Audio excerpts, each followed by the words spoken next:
한 주간의 주식시장에서 일어났던 일들을 우리만의 시각으로 풀어보는 레리 파트너스입니다. 자, 오늘은 첫 번째 이슈로 금량을 가져와 봤습니다. 이 금량은 배터리 아저씨로 유명한 그런 회사고 한때 대한민국에서 가장 주목받던 그런 회사였는데요. 최근에 주주 배정 유상 증자를 진행을 했었습니다. 근데 며칠 전에 유상증자를 철회한다고 공시가 나왔습니다. 공시 내용을 보시게 되면요. 2024년 9월 27일에 이사회에서 유상증자를 결정했는데, 그리고 30일 날 진권신고서를 냈는데, 10월 17일 날 금감원으로부터 정정신고서를 요구받았고, 그 이후로 이제 계속해서 그 정정신고서를 내다 보니 여러 이슈가 발생했고, 유상증자가 장기간 지연되면서 부득이하게 다른 조달 방식으로 자금을 조달하겠다라고 결정을 했다라고 합니다. 예, 이런 공시가 나왔고요. 그랬더니 이제 기사가 어떻게 나오냐면 1월 2일 날 나온 기사인데 이거는 이제 그 유상증자를 취소한다, 철회한다는 공시 나오기 전에 나온 그 전에 1월 초에 나온 기사입니다. 지금 금양의 대표가 회장님이 회사에 무상 증여를 하고 그걸 팔아서 공사 대금을 마련하겠다고 했는데 그것도 지금 여의치 못해서 그 공사 대금이 지연되고 있고 공사가 진행되지 않고 있다라는 기사였고요. 주가를 보시게 되면 아까 말씀드린 대로 2024년 9월 달인데 뭐 주가가 낮아 보이죠? 6만 원입니다. 6만 원대 유상증자 결정을 했고 지금 2만 원인 겁니다. 3분의 1 토막이 났기 때문에 이 가격으로 유상증자를 진행하는 거는 회사에 들어오는 금액도 많지 않아서 좀 힘들겠다고 판단한 것 같습니다. 근데 밑에 시총을 보시게 되면 그럼에도 불구하고 시총은 1.2조니까 6만 원일 때면 3.6조, 10만 원일 때면 7조 가량 되네요. 그 정도로 큰 회사였다. 금량의 로드뷰를 한번 봤는데요. 이게 2022년도에 로드뷰인데 금량의 건물을 짓고 있습니다. 지으려 공사 중이고 가림막 해놓은 거고 그 다음 페이지는 보시게 되면 다 지은 상황입니다. 야, 이 금량 여기 시골인데 시골 산업단지에 엄청나게 좋은 회사가 들어섰고 그 좋은 회사, 좋은 건물이 들어섰고 뒤에 보이는 공장도 다 금량 겁니다. 근데 여기 하나 재밌는 게 있는데요. 다음 페이지 보시면 금량 건물 본사 앞에 보시면 차가 좋은 차가 하나 있습니다. 이거 어디서 온 차인지 모르겠는데 요즘 대통령이 타고 다니는 그 경호차하고 되게 비슷한 것 같아요. 이런 게 로드뷰에 찍혀 있다. 어찌됐거나 굉장히 이슈가 됐던 그런 회사다라는 걸 말씀드리려고 가져와 봤습니다. 예, 금양이 배터리 아저씨 회사인데 뭐 지금은 와 2만 원까지 내려갔군요. 그래도 시총이 1조 2천억. 웬만한 뭐 이게 코스피라는 걸 감안해도 웬만한 회사 이상은 하는데 결국은 금양은 유상증자를 철회를 했네요. 예, 유상증자를 철회를 하면 주회상 보고서 유상증자 정정공시로 철회가 나가고 증권신고서도 철회가 나가고 이제 뭐 증권신고서는 거래소 사항이 아니기 때문에 금감원에서 뭐 제재를 철회한 거에 대해서는 뭐 제재를 그렇게 안 할 거지만 주회상 보고서에 대해서는 거래소에 이제 부성실 예정법인이 뜨겠네요. 예정법인이 뜰 거고 그거에 따라 이제 벌금하고 제재금을 납입할 수도 있겠네요.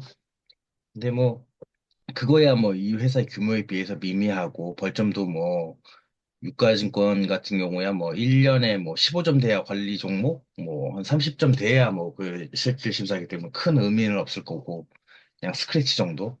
그런데 이제 가장 중요한 거는 계획했던 시점에 계획했던 시점에 자금 조달이 안 돼가지고 철회를 할 수밖에 없었던 9월 달에 했는데 그러면 이제 석 달이 지났는데도 이제 계속 경정을 때리고 있다는 얘기는 이제 뭐 그 좀 철회를 하라는 그런 뉘앙스를 뭐 받았겠죠. 통화를 하면서 담당자하고 금감원하고 통화를 하면서. 근데 제가 봤을 때는 이 금양도 그 특별하게 사회적 이슈가 엄청나게 크지 않았기 때문에 금감원에서 뭐 그냥 통상적인 정정들을 계속 했었을 것 같아요.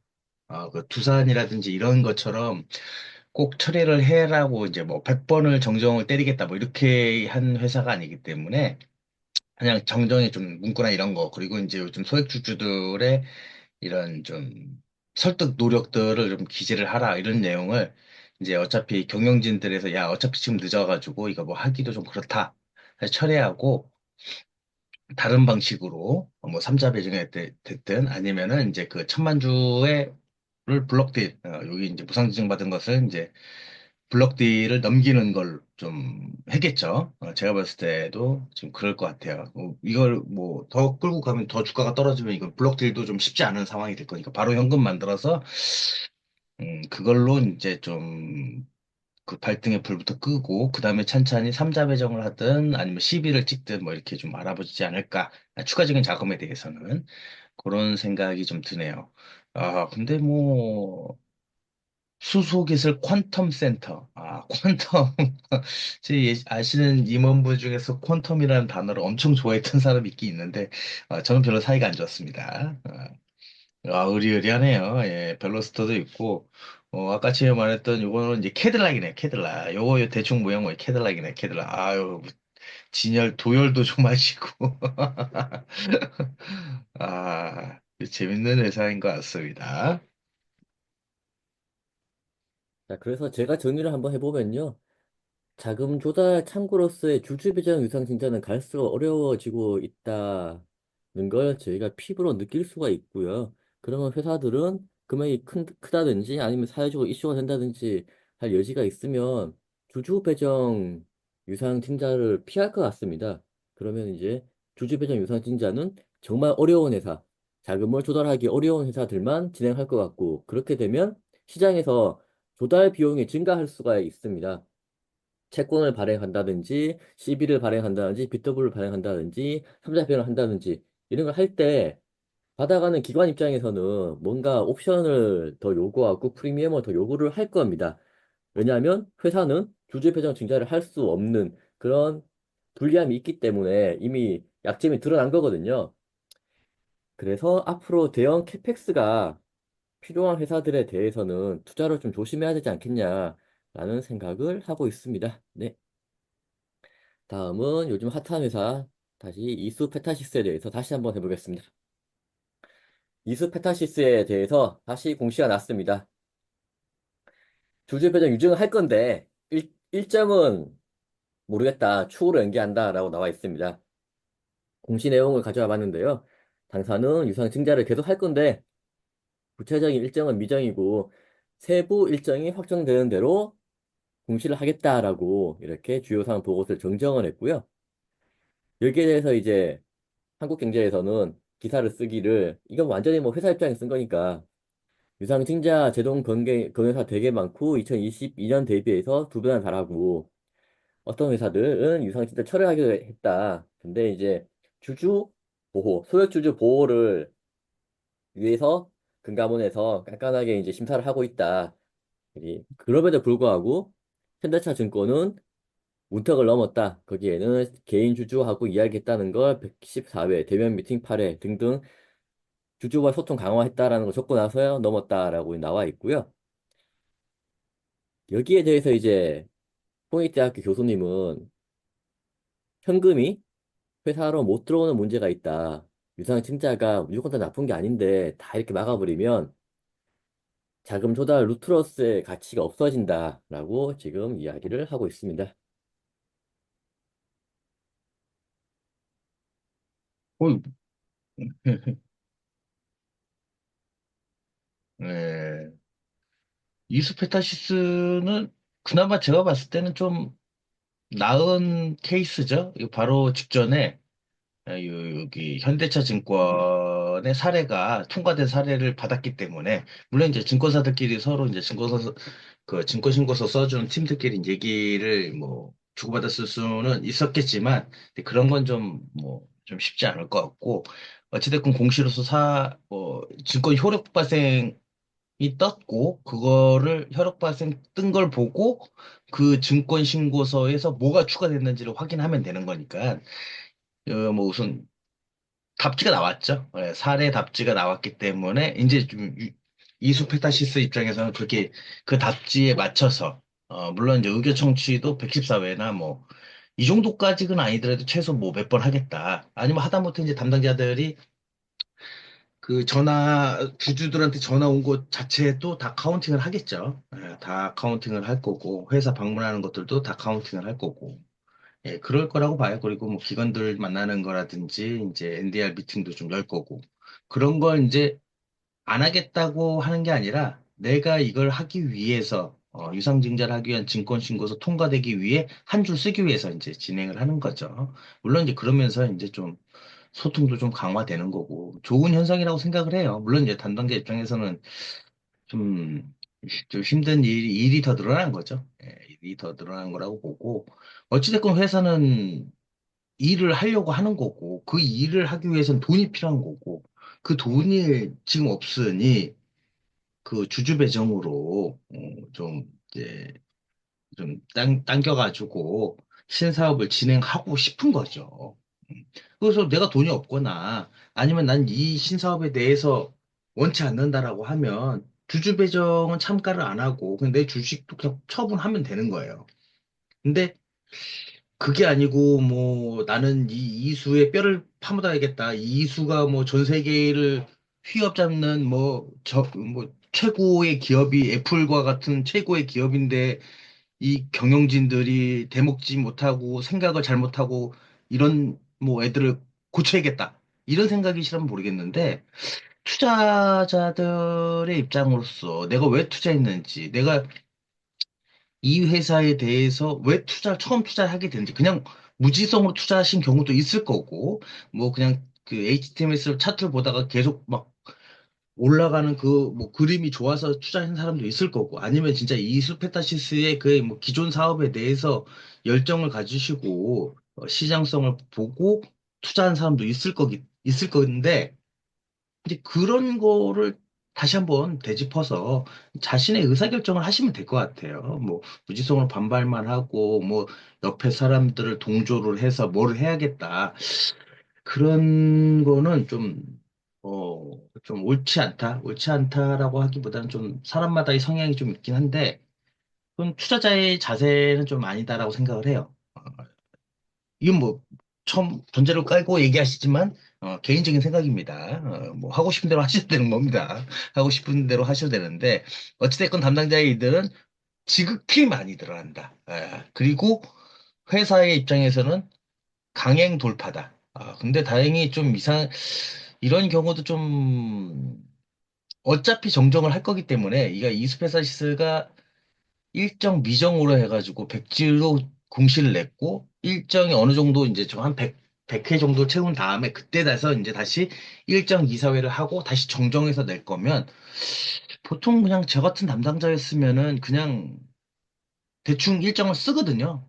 한 달 있다가 다시 해가지고 이게 20일인가 그걸 겁니다. 한번 정적 맞으면 2주인가 20일에 또 써야 되기 때문에 그거 역산으로 계산해가지고 우선 일정을 넣고 어차피 또 정정을 해야 될 거기를 알기 때문에 그래도 그냥 숫자라도 그냥 그냥 습관성으로 이렇게 좀 할 텐데 아예 이거는 일정 자체를 좀 음, 쓰지 않고 백지로 이렇게 썼다는 건좀 조금 실무를 하는 입장에서는 좀 의외인 면이 있습니다. 제가 보기에는 그렇습니다.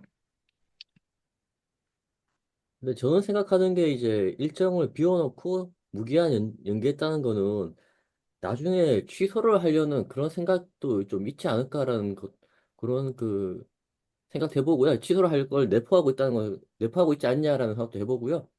결국은 이제 주주들이 반대하는 이유는 주가 하락인데요. 말은 그렇게 하십니다. 뭐 이스페타시스가 이차 전지하고 바이오하고 전혀 상관이 없는데 왜 그쪽으로 하냐 라고 하시는데 결국 주가 빠지기 때문에 반대를 하신 거고. 근데 주가는 회사에서 관리할 수 있는 대상이 아니거든요. 그렇다면 주주를 보호하는 게 우선이라 그러면 그 최대 주주가 주주 배정을 할 때, 주주 배정 유상증자를 할 때 의무 참여하는 비율을 좀 법으로 만들어 놓는다든지 아니면 보호회수를 걸어가지고 일정 기간을 못 팔게 한다든지 하는 것도 방법이 아닐까 생각을 합니다. 물론 이것도 경제적 의사결정의 자유를 침해하는 거기 때문에 문제는 있긴 한데 그런 식으로라도 루트를 만들어 주는 게 맞지 않냐라고 생각을 하고 있습니다. 저는요. 예. 자, 그럼 다음에는 이제 주주총회 소집 결의하고 주주 제안에 대해서 어떻게 진행하는지 한번 알아보도록 하겠습니다. 우리가 주주총회를 열 때 주총 소집권자는 이사회와 대표이사입니다. 이게 기본이고요. 그리고 소소주주가 신청을 할 수 있습니다. 주주총회 개최 가처분이라든지 이제 그 소소주주가 소소주주권 행사에서 회사에 주총 소집을 청구할 수 있고 그 불응을 하게 되면 소송 걸어가지고 주총을 열 수가 있고요. 감사가 할 수 있고 법원에서 할 수가 있습니다. 이렇게 네 군데에서 주총 소집을 할 수 있고요. 일반적으로는 그냥 이사회하고 대표이사가 한다. 이사회를 통해서 주총 소집을 한다라고 봐주시면 될 것 같습니다. 그러면 이제 여기서 나온 거 주주 제한은 언제까지 해야 되냐? 이제 시일이 다가오고 있습니다.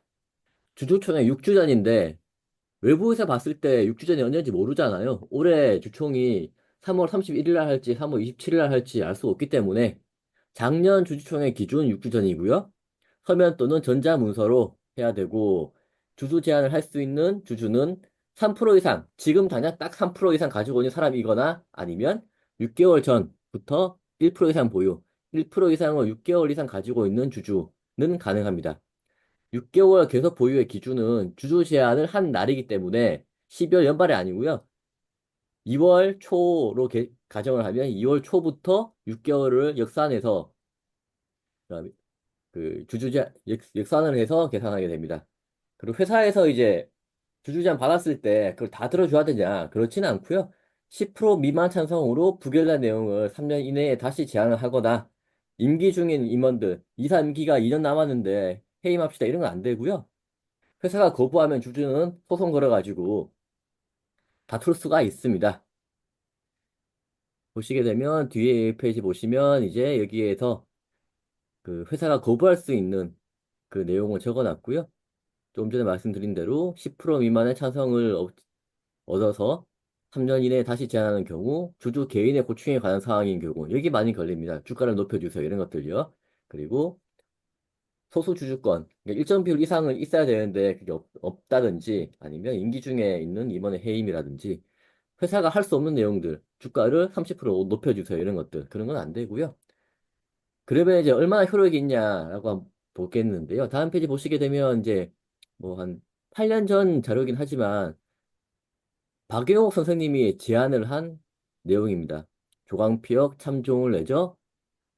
태양 GKL 대륙제한 국보 디자인. 모르긴 해도 박영옥 선생님은 이 회사를 전부 다에 대해서 5% 이상씩 가지고 있었을 겁니다. 그럼에도 불구하고 단 한 건도 통과된 적이 없습니다. 그만큼 주주 제한은 어렵다.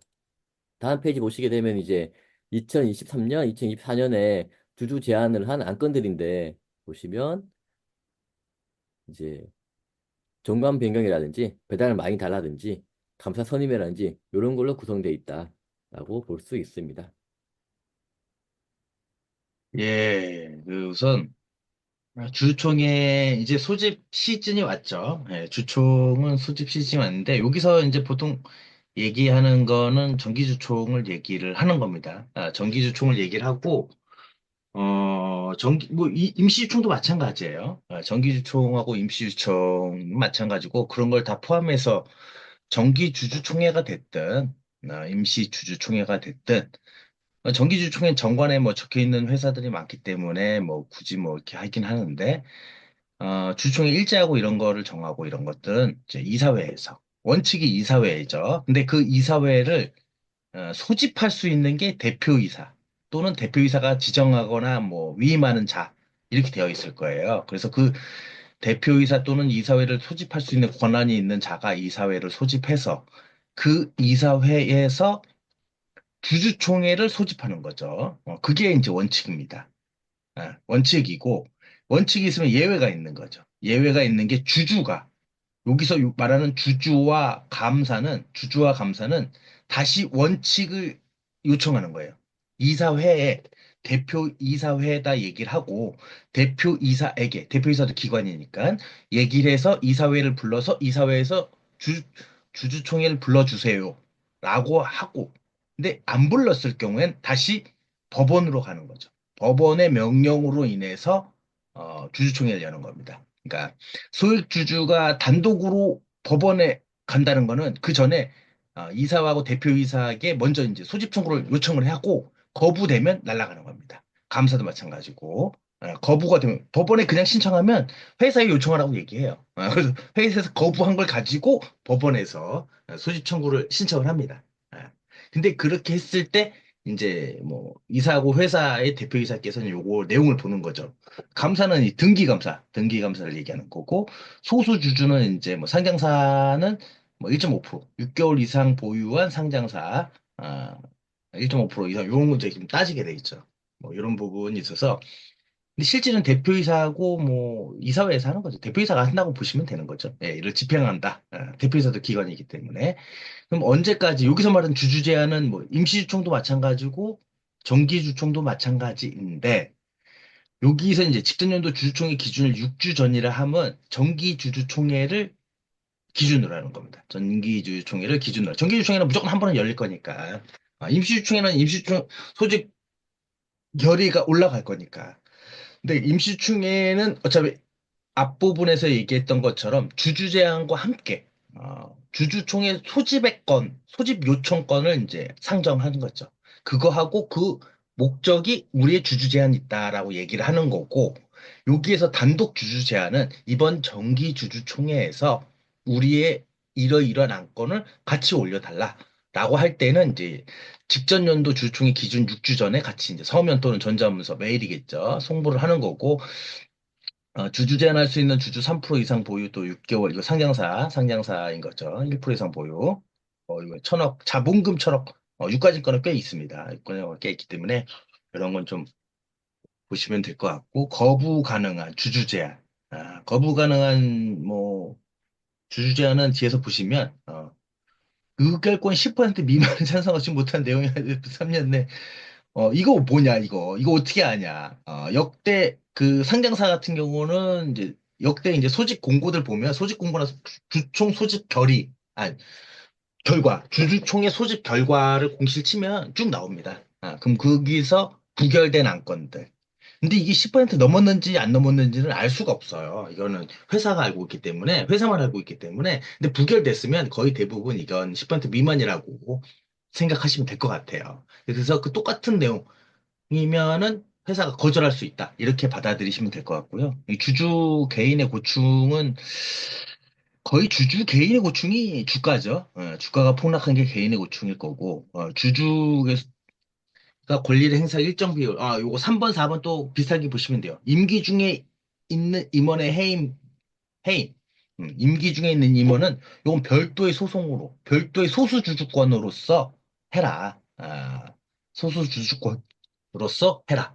뭐, 예를 들어서 여기 또 이게 주주가 권리 행사 일정 비율 초과해야 보유하는 소수주주권에 관한 사항, 뭐 회계장부 열람권, 이런 것들을 얘기하는 거죠. 감사 청구권, 뭐 이런 것들을 얘기하는 거기 때문에, 예, 요거 1, 2번, 뭐 2번과 5번은 좀 연결 지으면 될 것 같고, 3번과 4번을 뭐 그냥 비슷한 거라고 보시면 될 것 같고요. 1번은 그냥 공시 내용 찾아보시면, 이제 뭐, 약간 3년 동안, 보통 정상적인 회사는 3년 동안이면 주주총회 3번 했겠죠. 근데 중간에 임총들 했으면 그 중에서 뭐 주주 제한 한 것들을 받아줬을 수도 있고 안 받아줬을 수도 있겠지만, 대부분은 부결된 건 거의 없겠죠. 회사들은 대부분. 근데 만약에 있다라면 그 부결된 내용은 똑같이 신청하지 마라. 이렇게 받아들이면 될 것 같아요.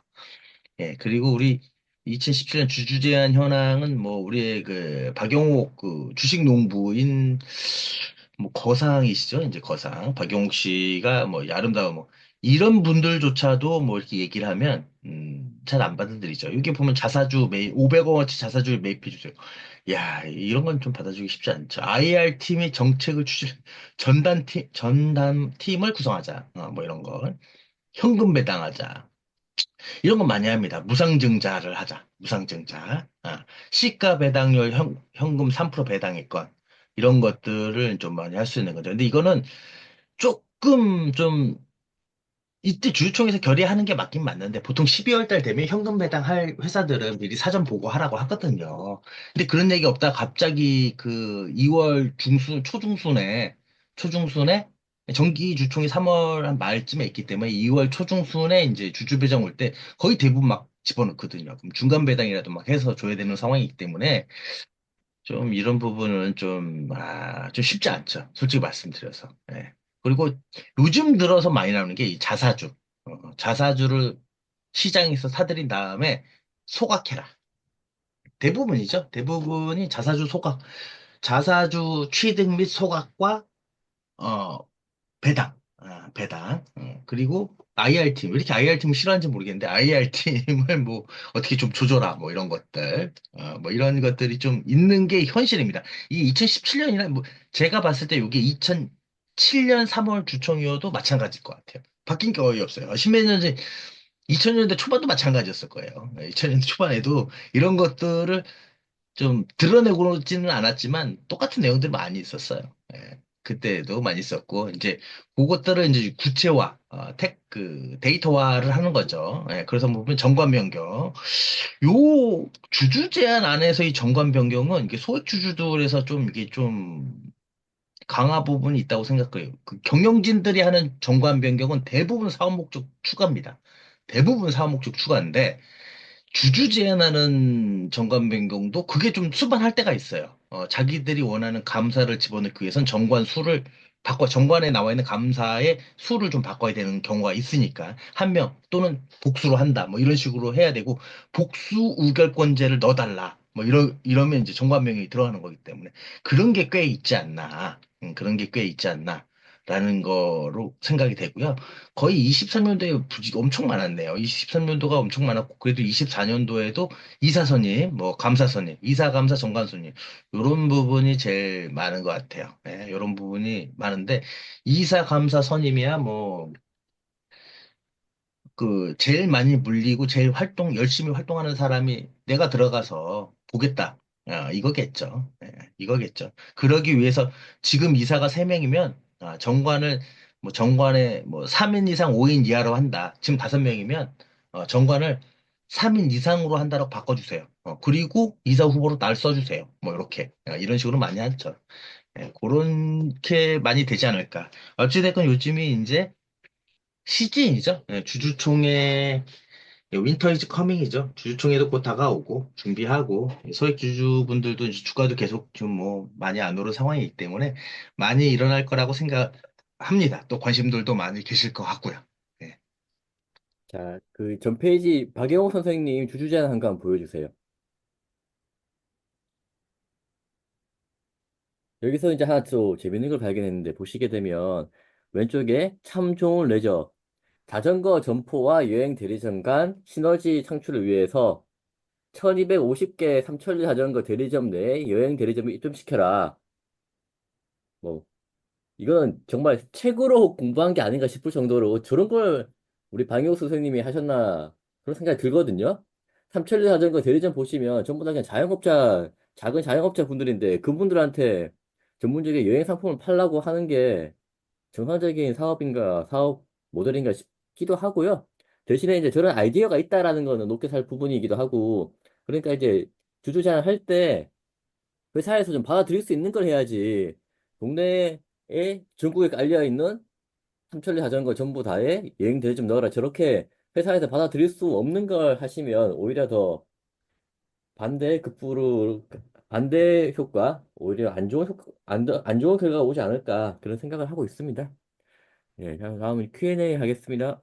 Q&A는 이제 단일 판매 공급 계약에 대한 공시 기한은 언제냐라고 질문이 올라왔는데 거기에 대한 댓글이 이런 게 달렸습니다. 서칭하지 말고 규정을 보는 게 낫습니다라고. 오죽하면 이런 댓글이 달렸나 싶을 정도인데요.